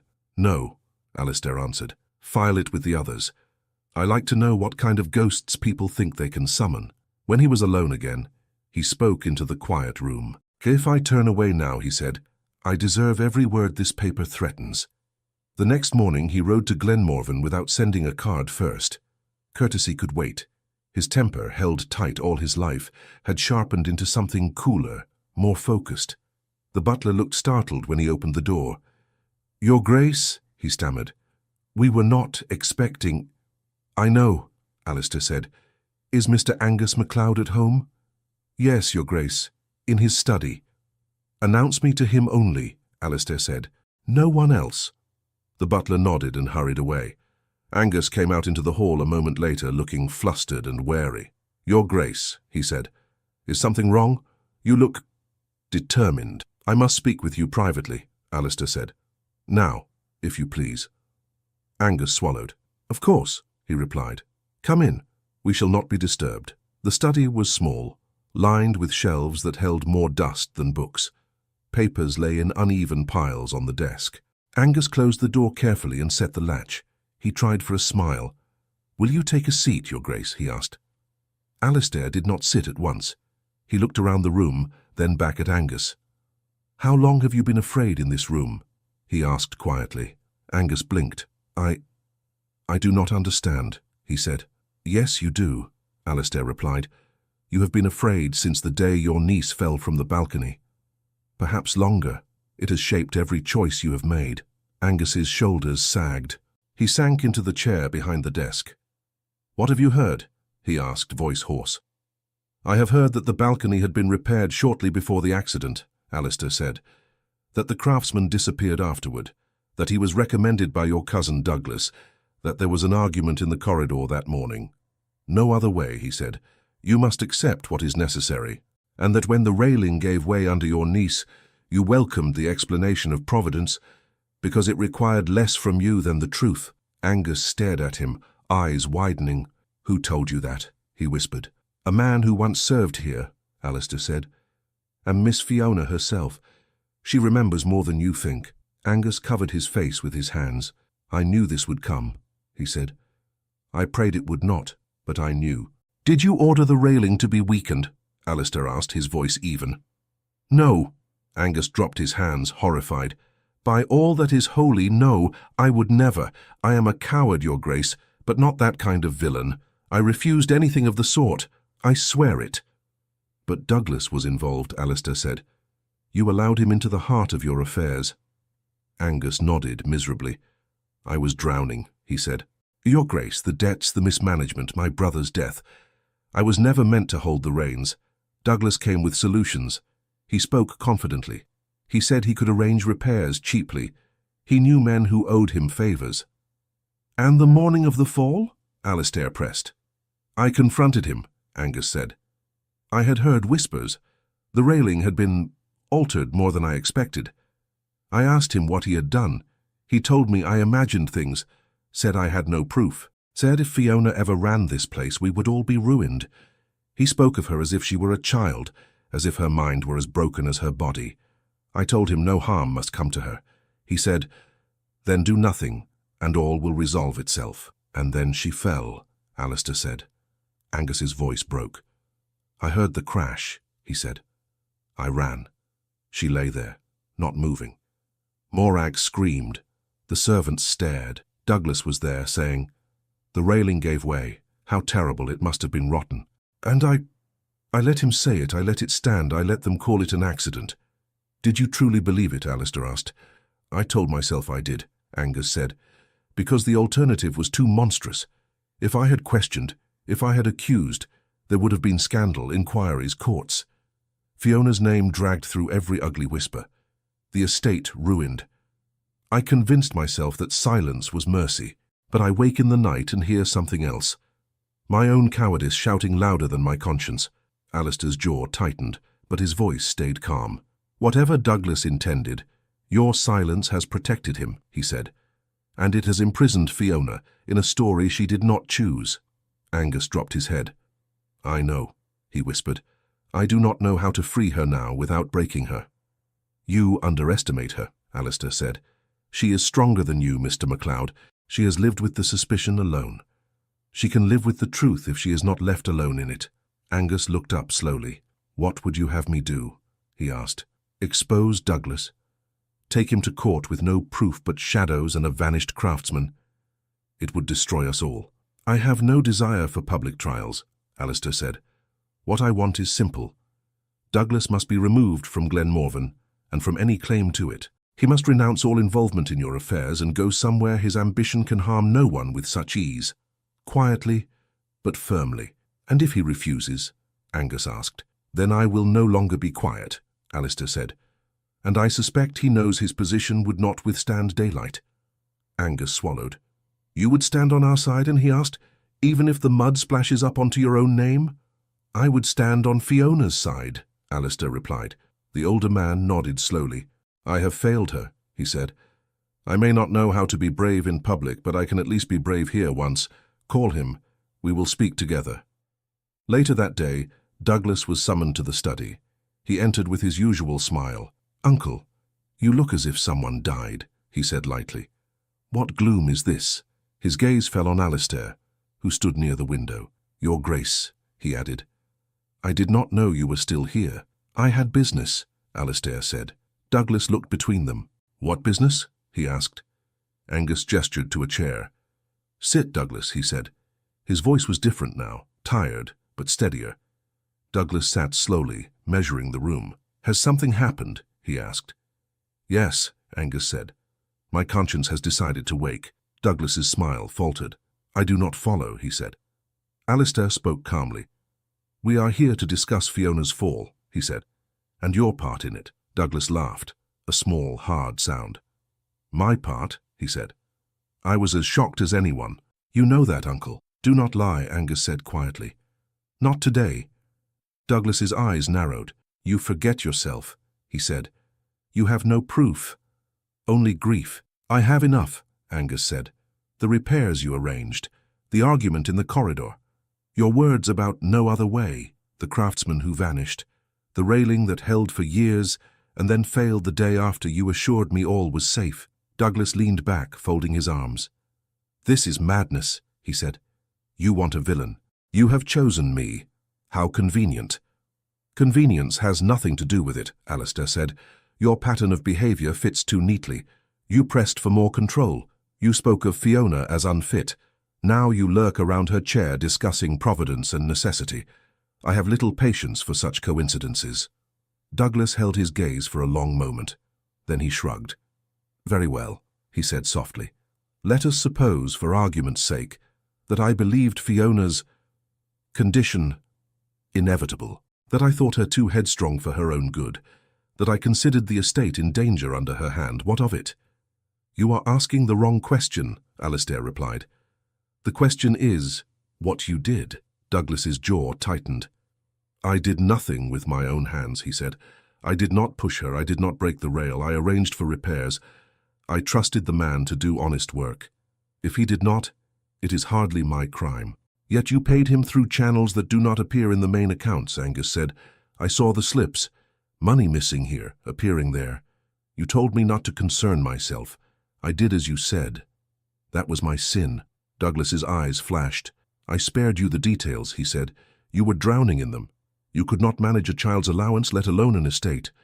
I stepped in where you were weak. And yes, I may have suggested that if Fiona were less central, matters would be easier. But I never told a man to break a railing. That line, at least, I did not cross. You danced on it, Alistair said. You nudged, you hinted, you created a situation where harm was likely, and then washed your hands of it. Douglas spread his hands. Believe what you like, he said. You cannot prove otherwise, and you will not drag a duke's name into this muck. You care too much about your honor. Alistair's voice cooled. You overestimate my attachment to comfort, he said. And you underestimate my tolerance for threats. I received a letter, anonymous but clearly educated, advising me to leave the MacLeod business alone. I dislike anonymous advice. Douglas's eyes did not flicker, but something in him went still. Anyone could have written that, he said. Not anyone with your particular hand, Alistair replied. Angus stared. You wrote to him? He asked. Douglas scoffed. I warned him, he said, for all our sakes. You know what scandal would do. To you. To Morag. To Fiona most of all. Men talk, Your Grace, they twist stories, they whisper that a girl brought misfortune on herself, that she invited danger. Is that what you want? Alistair held his gaze steadily. I want Fiona free of your shadow, he said. That is what I want. Here is what will happen. You will sign a document renouncing any claim or role in Glenmorvan's affairs. You will accept a modest allowance on the condition that you live elsewhere and do not involve yourself in this estate again. You will leave within the week. Quietly. Douglas stared at him. And if I refuse, he asked. Then I will stop being quiet, Alistair said. And I will do so publicly. I will speak of repairs and vanished workmen and arguments in corridors. I will attach my name to my words. Whom do you think people will believe? The Duke of Strathmuir with no personal gain at stake, or a cousin who profits from his relative's incapacity? Douglas's mouth hardened. You would ruin her to punish me, he said. No, Alistair said. I would risk my own standing to protect her from men like you. If her name suffers in the process, it will be because you forced it by clinging to this place. Do not pretend concern for her now. Silence stretched. Angus whispered, Douglas, please, I cannot bear this any longer. Leave us. Let us try to mend what we can. Douglas closed his eyes briefly, then opened them again, colder. You are a fool, he said to Angus, but you always were. Very well. I will sign your paper. I will take your pittance and go where no one knows what I might have done. Perhaps I shall prosper somewhere that does not ask such tiresome questions. Alistair laid the prepared document on the desk. Douglas read it quickly, lips tight, then took up the pen. His signature was neat, controlled, the same hand as the warning letter. You have won, Your Grace, he said quietly. Enjoy your victory. Just remember, the world will not thank you for muddying clear water. It was never clear, Alistair said. Only stagnant. Douglas set down the pen and walked to the door. Give my regards to Cousin Fiona, he said lightly. Tell her Providence has called me elsewhere. He left Glenmorvan 2 days later. No one wept at the gate. Morag watched in silence from an upper window, tears she refused to acknowledge gathering at the corners of her eyes. In the study, Angus sat with Alistair, the signed paper waited on the desk. It is done, Angus said. I ought to feel lighter. Instead I feel hollow. The weight has been there a long time, Alistair replied. Your shoulders will need time to remember how to stand without it. Angus looked at the document again. Will this be enough? He asked. Have we truly protected her? We have done what we can to remove immediate harm, Alistair said. Now comes the harder part. Telling her, Angus murmured. Yes, Alistair said. Angus rubbed his forehead. She will hate me, he said, and she will be right to do so. She may be angry, Alistair said, but hatred is not in her nature. She has carried suspicion alone for years. Sharing the truth may wound her, but the wound will be clean. Angus swallowed. Will you be there when we tell her? He asked. I do not deserve help, but I would not mind borrowing your courage. I would not trust you to do it without me, Alistair said gently. For her sake. They asked Morag to join them. She came, looking older than she had a week before. What have you done? She asked quietly, seeing the paper. What should have been done long ago, Angus said. Douglas is gone. He will not trouble us again. She sagged into a chair. You think that solves it, she said. But the worst remains. We must tell her. She will ask why we were silent. I do not know how to answer. With the truth, Alistair said. That fear ruled you. That you thought you were protecting her when you were protecting yourselves. Morag's eyes flashed with brief defensiveness, then dimmed. You are not wrong, she said. I could not bear the thought of our name dragged through filth. I could not bear the thought of people looking at her with that extra layer of pity. I chose the smaller wound in my mind. I did not ask her which wound she would choose. Angus reached for her hand, and to their own surprise, they held on to each other. Then let us do better now, he said. They found Fiona in the parlour, by the window. The long summer light lay across her lap, and the open book she was not truly reading. She looked up as the three of them entered together. "This is ominous," she said lightly. "Either I am to be banished or given a crown."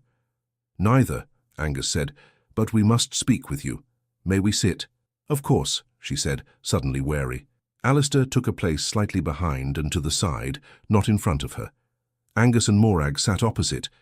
Angus cleared his throat. "Fiona," he began, "I have been a poor guardian." Her hands tightened on the arms of her chair. "What has happened?" she asked. "Is this about Douglas?" "Yes," Morag said, "and about the balcony, and about our silence." Fiona's heart thudded. "You know," she whispered. "We know enough," Angus said.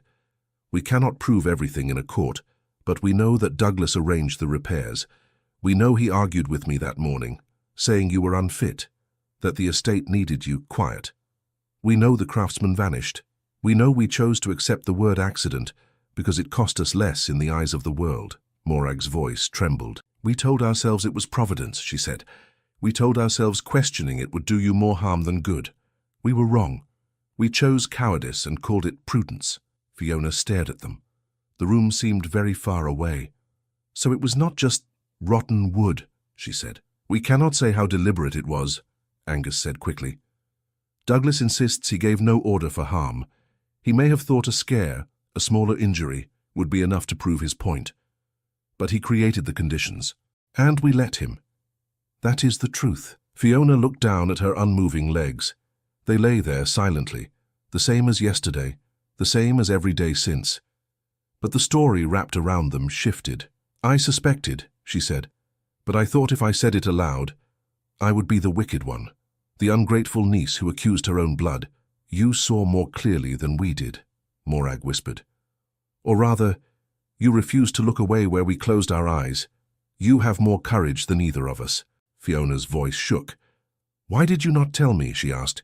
"Even if you could do nothing, why did you let me sit in that room alone with questions you already feared to answer?" Angus's eyes filled. "Because I was ashamed," he said. "Because every time I looked at you, I heard myself agreeing to let Douglas handle things. I heard myself thinking that perhaps you would be better off, quieter. I did not want you to see that ugliness in me. So I hid it, and in doing so, made it worse." Morag wiped at her eyes impatiently. "I told myself I was protecting you from gossip," she said, "but I was protecting myself from change. If we admitted what had likely happened, we would have had to live differently, to trust you more, to let you into decisions. I did not know how." Fiona's tears came then, swift and hot. She let them fall. No one reached to wipe them. No one told her not to cry. They simply sat and watched the cost of their choices flow down her face. Alistair spoke softly. "Douglas has signed away any claim to Glenmorven," he said. "He has gone. He will not return, not without destroying himself." Fiona looked at him. "You did this?" she asked.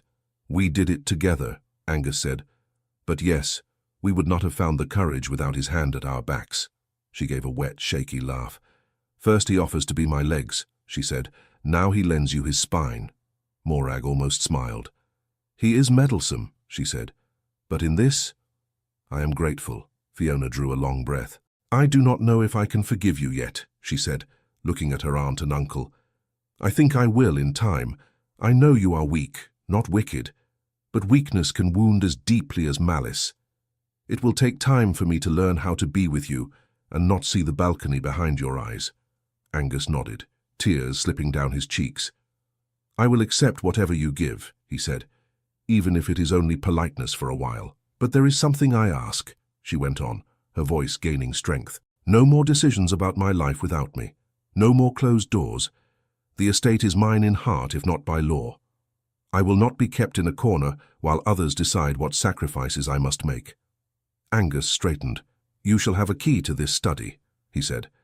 "You shall see the accounts. You shall sit at the table when we speak of tenants and leases." Morag nodded slowly. "And I will try to hold my tongue," she said. "When you speak of plans I do not understand. I have treated you like a child who needed scolding instead of a woman who needed support. That will change, if you will let it." Fiona's features softened. "I will try too," she said. We are all learning to walk differently.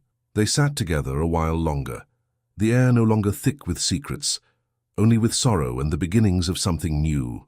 Later, when Angus and Morag had gone, Alistair remained by the window. Fiona watched the light shift on the floor between them. "You knew this would hurt me," she said quietly. "You pressed for it anyway." "Yes," he answered. "I am sorry for the pain. I am not sorry for the truth." She was silent for a moment. "Thank you," she said, "for not leaving me alone with my suspicions, for letting the ugliness out into the air."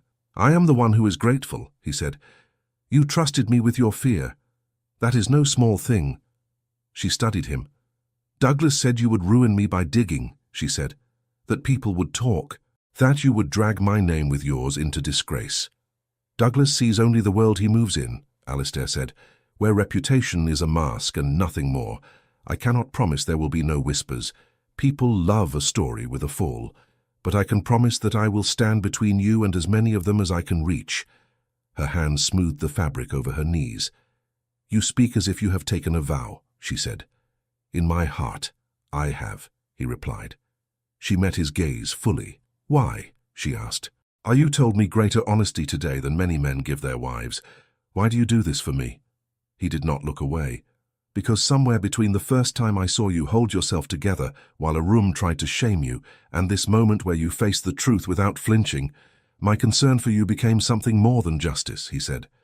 "I care for you, deeply, more than is convenient, more than is wise by the world's standards. I have tried to name it as duty, as pity, as friendship. None of those words fit. There is only one that does." Her breath caught. "You should not say it," she whispered. "Not now, when everything is raw.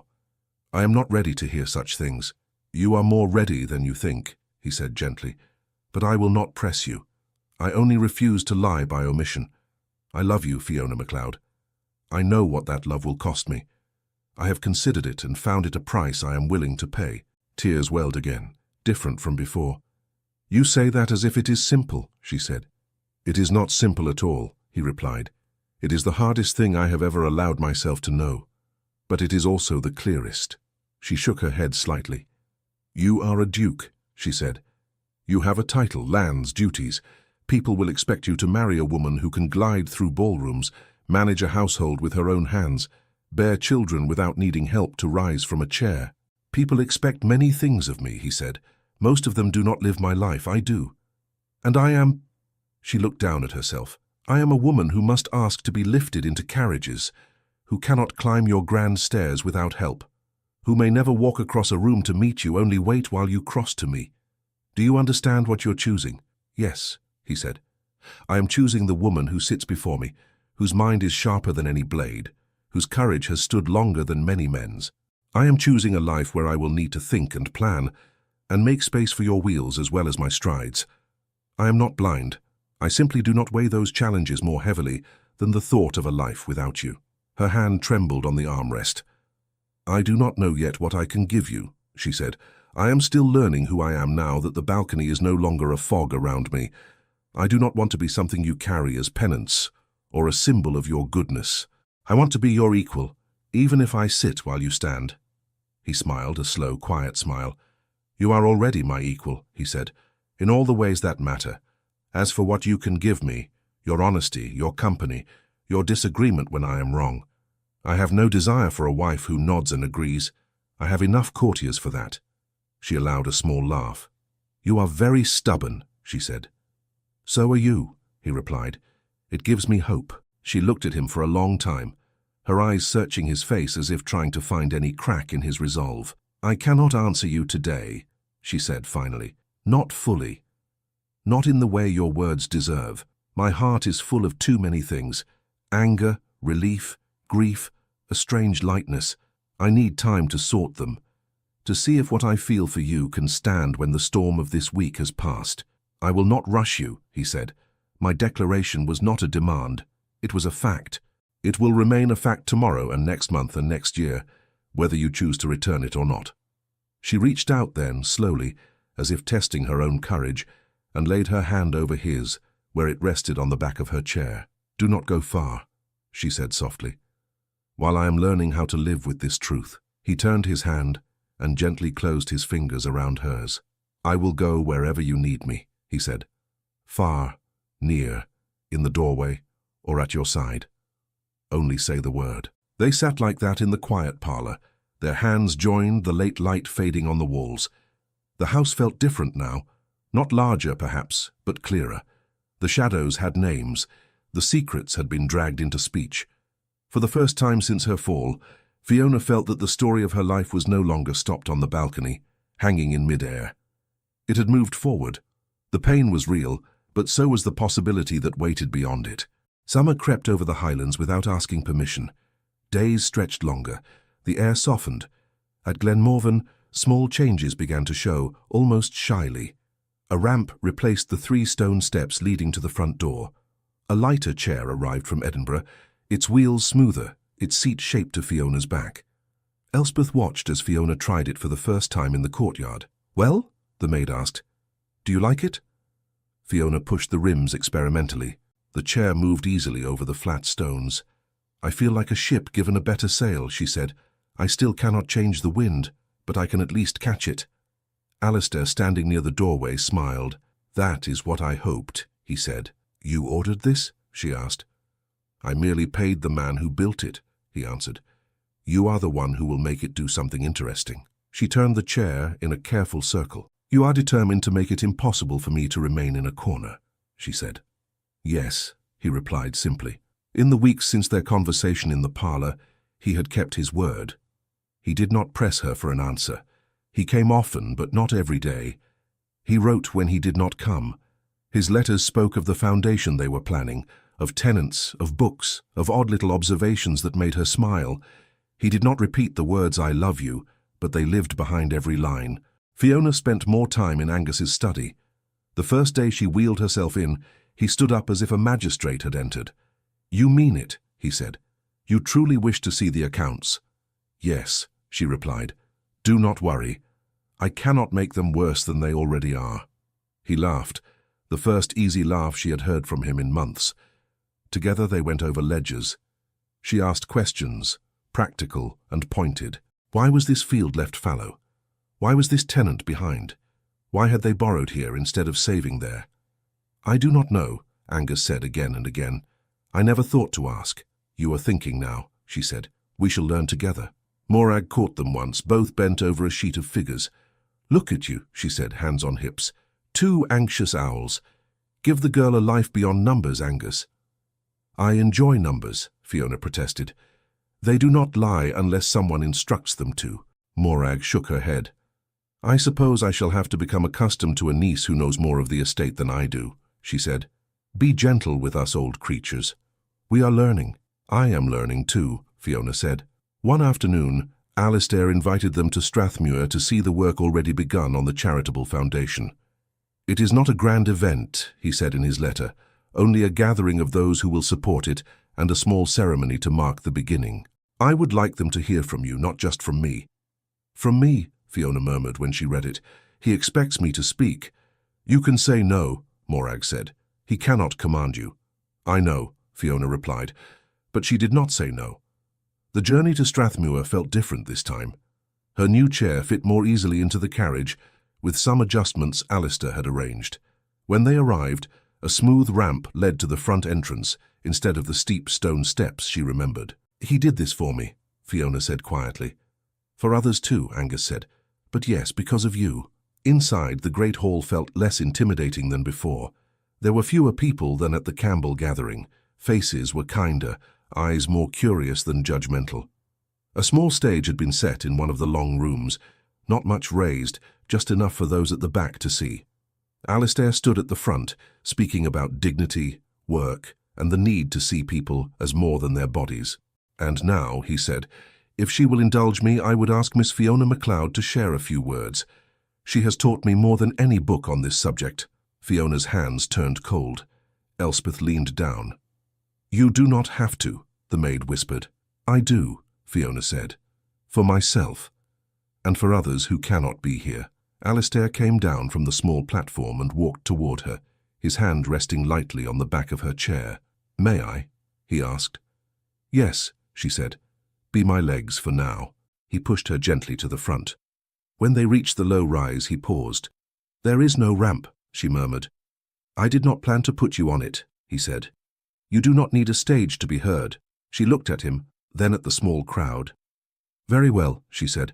"I shall remain on the ground. That is where I seem to belong." He stepped back enough to give her space without leaving her alone. She looked at the faces before her, men in suits, women in plain dresses and finer ones, a few servants at the back. Some, she realized, walked with sticks or limped. One older woman sat on a bench, her hands twisted with age. "My name is Fiona MacLeod," she said. "Some of you may already have heard of me, though perhaps not for reasons I would choose." A small ripple of uneasy laughter moved through the room. She drew breath and continued. "I fell from a balcony 2 years ago," she said. "Since then, I have been told many things about myself, that I am a burden, that I am brave, that I am to be pitied, that I am an example. Some days I am none of these, some days I am all of them at once." A murmur, softer now. "I have been spoken about more than I have been spoken to," she went on. "People lower their voices when I enter. They use words like poor thing and unfortunate, as if I am not present, as if my ears were as damaged as my legs." She let that sit for a moment. "What I have not been called often is useful," she said.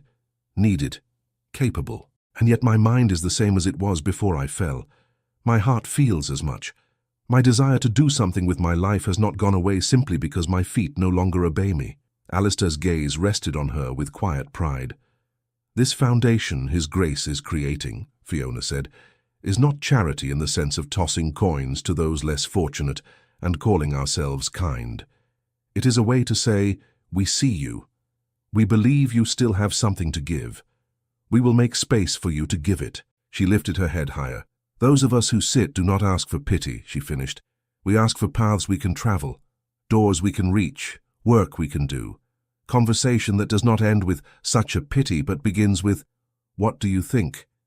If you wish to do something truly generous, do that." Silence. Then someone near the back began to clap. Others joined. The sound grew, not thunderous, but sincere. Fiona's cheeks warmed. She had not expected applause. She had merely wanted to say what had pressed against her ribs for months.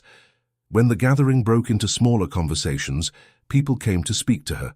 A tenant with a limp thanked her for saying what he had never had the words for. A young woman with a shortened arm asked if Fiona would write down her speech. An older gentleman admitted he had never considered what it felt like to be spoken over. Through it all, Alistair hovered near, but did not interrupt. When they finally had a moment alone near a side window, Fiona exhaled. "I did not disgrace you," she said. "You honored me," he replied. "And you honored them." "I spoke for myself," she said. "But if it helps others, I am glad." He looked at her for a long moment. "I have arranged something," he said. "I hope you will not think me presumptuous." "You arrange many things," she said. "I am growing used to it. What is it this time?" "Come and see," he replied. He asked Elspeth to walk with them, more as a token of propriety than necessity. He pushed Fiona's chair down a wide corridor she had not seen before. The floor was smooth. The light was soft. They emerged onto a broad terrace overlooking the hills. Fiona's hands froze on the arms of her chair. A balcony. Alistair felt her body tense. "If you wish to go back inside, say so," he said quietly. "We can turn at once. I did not bring you here to cause you pain." She swallowed. "Is the railing sound?" she asked. "Yes," he said. "It has been tested and tested again. I had it built myself. It could hold a regiment." She let out a shaky breath. "I am tired of being ruled by that day," she said. "Roll me forward." He did, slowly, until her chair stood near the edge, facing the sweep of the highlands. The stone beneath them was solid. The railing rose strong and steady in front of her. She reached out. Her fingers closed around the cool, firm bar. It did not move. For a moment she could not speak. Then she laughed softly. "It seems some railings can be trusted," she said. "Some can," he replied. "Others cannot. We learn to tell the difference." Elspeth stepped back discreetly, leaving them a little distance. Alistair moved around to stand beside Fiona, one hand resting on the railing, the other lightly on the back of her chair. "Why bring me here?" she asked. "To prove that not all heights end in falls?" "In part," he said. Also because there is something I wish to say, and I wanted to say it where you can see as far as I hope you will let your life reach. Her heart began to beat faster. You have already said a great deal, she murmured. Not enough, he answered. He took a breath. The day I met you, you were being reduced in that drawing room to the sum of your legs and your dowry, he said. I saw a room full of people who had agreed to believe that story. And then there was you, refusing to bend under it. You were humiliated, but you did not beg. You did not plead. You did not try to soften yourself to make others comfortable. She looked at him, her eyes shining. I wanted to vanish, she admitted. I wanted the floor to open and swallow my chair. Perhaps, he said. But you did not. You stayed. You met humiliation with dignity I have rarely seen. I walked over to you that day, intending only to offer a shield, to stand between you and the worst of it. I said something foolish. I told you I would be your legs. It startled me, she said. It still does. It was clumsy, he said. It was the kind of dramatic promise a man makes when he thinks only of his own indignation. Since then I have learned more. I have watched you teach your uncle how to stand up straight. I have watched you pull truth out of shadows that frightened everyone else. I have watched you learn to move again in a world that tried to fix you in one place. He turned fully toward her. I do not want to be your legs, he said, not as a replacement for what you have lost. I want to walk beside you. I want to lift where lifting is needed, to push when the path is steep and to stand still when you need to rest. I want to be your partner, not your crutch. Tears filled her eyes. You make it sound so simple, she whispered. It will not be simple, he said. There will be days when stairs are a curse and wheels catch on rugs and people stare. There will be days when my duties drag me from your side and days when your own work holds you in one place. But there will also be mornings when we plan the foundation together, evenings when we argue over how to manage fields, moments like this when the world feels wide again. His voice softened. I am asking you to marry me, Fiona, he said. Not because I pity you, not because I seek to prove my virtue. I ask because I love you, because I cannot imagine Strathmuir without your mind in its halls and your laughter in its rooms. Because I want the rest of my life to be spent learning how to make the world more possible for you and letting you make me more honest. She could not answer at first. Her throat was too tight. You ask for a great deal, she said at last. To be allowed so close to my pride, to my fears. I will not hold them against you, he said. I have enough of my own. She turned her head and looked out over the hills, then back at him. When I fell, she said slowly, I thought my life had ended. Not my breathing, not my pulse, but my life, the part of me that ran, that chose, that was more than someone else's burden. People confirmed it. They told me to be quiet, to be grateful, to accept. They called it God's will. I believed them for a time. Then I began to hate them. Then I began to hate myself for listening. She swallowed. You walked into that room and refused to treat me as finished, she went on. You annoyed me. You pushed where no one pushed. You asked questions I had buried. You brought me the truth, even when it hurt you too. You say you wish to walk beside me. The truth is you already have. His hand tightened on the railing. Then say yes, he said softly. She smiled through her tears. I am afraid, she said. Afraid of slowing you, of needing you too much, of being seen as the Duke's broken wife. Fear will not vanish because you stand alone, he said. It will only be colder. Let it sit between us instead, where we can face it together. She laughed a little, shaky but real. You always did argue well, she said. Very well, Your Grace. Alistair. Yes, I will marry you. On one condition. His breath left him in a sound that was almost a laugh. Name it, he said. Do not ever speak of carrying me as if it were a burden, she said. If you must lift me, do it because you wish to be close, not because you think I am helpless. Promise me that. He reached for her hand and brought it to his lips, pressing a kiss to her fingers with simple reverence. I promise, he said. I will never treat you as less than the partner I have chosen. And I, she said, voice steadying, will not treat myself as less than that either. Elspeth wiped her eyes on her apron behind them, then pretended she had gotten something in her eye when Fiona glanced back. Do stop crying, Fiona said with a watery smile. We have not even ordered the cake. Someone must weep, Elspeth said. You and His Grace are too composed. News of the engagement spread quickly as such news does. Some people whispered behind gloved hands, a duke and the girl in the chair. How odd, how unnecessary. Some shook their heads and predicted disaster. Others, quieter, felt something inside them loosen at the thought that the world might be kinder than they believed. The wedding was held at Strathmuir on an autumn day when the air was crisp and clear. The church had been adapted without fuss. A small ramp, easily removable, led to the front. Wordless, practical kindness. Fiona's dress was simple silk, cut to fall gracefully around her as she sat. She refused to be carried up the aisle. "I will roll," she said. "I have come this far on wheels. I see no reason to abandon them now." Angus walked beside her, one hand on the back of her chair, his face a mix of pride and regret. Morag walked on her other side, holding a small bouquet. Every few steps she sniffed loudly, insisting it was the flowers. Alistair waited at the front, not at the top of a step but on the same level. When Fiona reached him, he did not look down at her. He met her gaze straight on. The vows were spoken clearly. "I take you," Alistair said, "to be my wife, my partner in all things. I promise to listen when you speak hard truths, to trust your strength, to make room for your wheels and your will in every plan." "I take you," Fiona answered, "to be my husband, my partner in all things. I promise to challenge you when you hide behind duty, to remind you that you are a man as well as a duke, to share the weight of your name as you share the weight of my days." When the minister pronounced them joined, Alistair did not sweep her up as some might have expected. He simply leaned down and kissed her with all the tenderness and quiet joy he felt, his hands framing her face, the world narrowing to the two of them. Later, at the feast, there was music.